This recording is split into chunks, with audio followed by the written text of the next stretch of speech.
Hello guys, samahan niyo ako magluto sa Dirty Kitchen gamit ang used oil.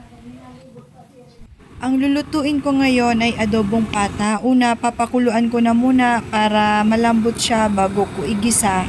Ganyan pala guys ang itsura ng used oil na lutuan. Kung gusto nyo mag-order, PM nyo lang ako. May kakilala kong gumagawa niyan, taga dito lang sa amin. Makakatipid kayo ng 100% sa gasol. Basta kung magluto kayo sa used oil, bantayan nyo ng maigi at baka masunog ang inyong linuluto. Mas mainit kasi ito kumpara sa gasol. Diyan nyo pala guys ipipihit kung gusto nyong malakas or mahina ang apoy. Yan lang ang ingredients ng ating adobo. Sa puntungang ito ay malambot na ang ating pata. Ready na tayo magisa. Ayan na guys, sa pinakaluan natin kanina.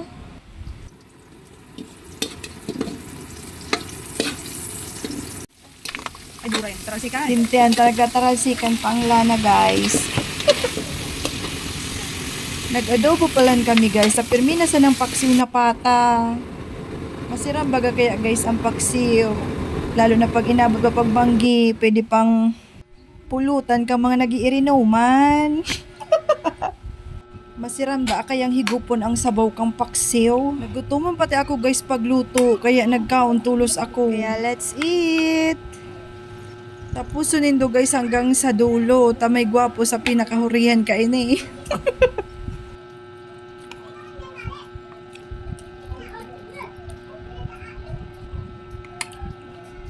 Pag nahihiling ko talaga ang tato kang agum ko na akro.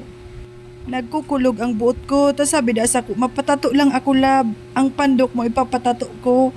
Pag uli sa harong, akro pala ng pinatato, ay lilintian yan.